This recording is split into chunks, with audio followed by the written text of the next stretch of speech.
Welcome to my math video, which is a review of ratios. Ratios is a middle school topic that many students for some reason find kind of confusing and mystifying. But what they forget sometimes, and what you may have forgotten, that ratios are in essence just fractions. They're nothing more different than a way of representing fractions. Let's look at an example. First of all, we'll look at actually a definition of what a ratio is. A ratio is simply a comparison of two numbers. That's all it is, plain and simple. Let's look at an example. Okay, so we have one triangle and 4 stars. The ratio of triangles to stars can be written 3 different ways, and this is what I think confuses people when it comes to ratios. Let's look at the first way. The ratio of triangles to stars can be written using the word 2. And you would see this form most likely in a word problem. So here we have one triangle to 4 stars. So we're comparing one triangle with 4 stars. So that's the first common way you would see a ratio written, and most likely it would be in the context of a word problem.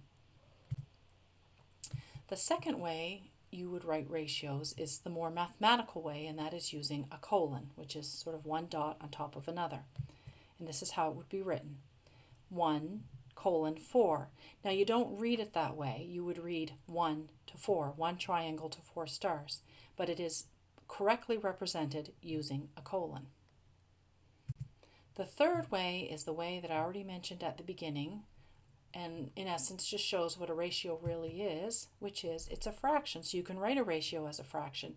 So in this case with a triangle and stars, we would write 1/4. Now looking at this fraction, you could say 1/4, you could say 1/4, you could also say 1 to 4. It all means the same thing. Now, this is where the nitty-gritty happens. You have to consider that there are 2 different types of ratios. So the first type of ratio is what we would call part-to-part ratios. And that's where we compare 2 different things from different groups. So here we have triangles. So this is one triangle from, say, a group of triangles. Here we have 4 stars, which are from a group of possibly 4 stars. So 2 different groupings of things. So we would call this part-to-part ratios. Now, in this case, we would say the ratio of triangles to stars is 1 to 4. This is an example of a part-to-part ratio. Now, changing it up, we're going to look at part-to-whole ratios. And in this case, we compare one part to something that is part of a whole group. So when we look at the triangles and the stars, we have to think, well, what's the whole group here? In this case, the stars and the triangles are shapes. Okay, so here's our example. Triangles to total shapes is 1, 2, 5. Remember, 5 shapes. So the combination of the triangle and the stars is 5. They're part of a whole group, which we are going to call shapes. Let's look at another example. Okay, here we have a ratio of triangles to total shapes. Think this is a parts to whole. So here we have 2 triangles. We have 1, 2, 3, 4, 5, 6, 7, 8 stars. Totaling them up, that's 10 shapes. So our ratio is 2 to 10, or 2:10, which is red, 2 to 10, or 2/10, or 2/10 as a fraction. Now you're probably looking at 2/10 and saying, wait a minute, that can be reduced to 1/5. For now, I'm just going to leave our fractions and ratios in an unreduced form, and I will address reducing fractions and ratios at the very end. So for now, you will see fractions that are not reduced. All right, let's look at a few more examples. What is the ratio of cats to dogs? There are 12 cats and 3 dogs. So the ratio of cats to dogs is 12 to 3. Which can be written 3 different ways, as we said. 12:3, red, 12 to 3. Using the word 2, 12 to 3, and 12/3 as a fraction. Okay, we're going to look at a parts to whole example. What is the ratio of cats 2 pets. Again, 12 cats, 3 dogs. But we're looking at the whole group, which we are calling pets. How many pets is the question you have to ask yourself when you see an example like this. 12 plus 3 is 15. So the ratio of cats to pets is 12 to 15, which can be written 3 different ways. Always keep that in mind, 3 different ways to write a ratio. Okay, another one. What is the ratio of blue marbles to red marbles? 12 reds, 15 blues. So the ratio of blues to reds is 15 to 12. Think in your mind, how else can we represent this? Yes, that's how. 15 to 12 or 15 over 12. Again, I know the ratio and this fraction can be reduced, but we're going to leave it like this for now. Okay. We're going to look at a parts to whole example. What is the ratio of red marbles to total marbles? Again, 15 blue marbles, 12 reds.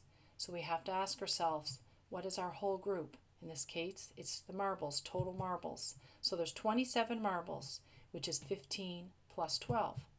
So the ratio of reds to the total is 12 to 27. Again, written 2 other ways. So 3 different ways to represent a ratio. Okay, we're going to get another example here. This is almost a word problem. As I give you the example, I want you to say what you think the ratio is out loud, and then I will give the answer. So first off, what is the ratio of apples to bananas? 5 to 3. And I've written it 2 different ways. I didn't write it as a fraction this time. What is the ratio of bananas to pears?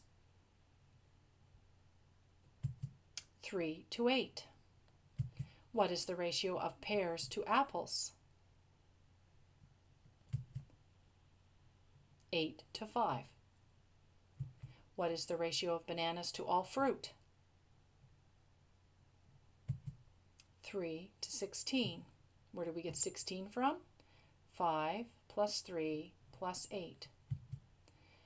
Which ratio is part to whole in these 4 examples? And I think I kind of gave that away.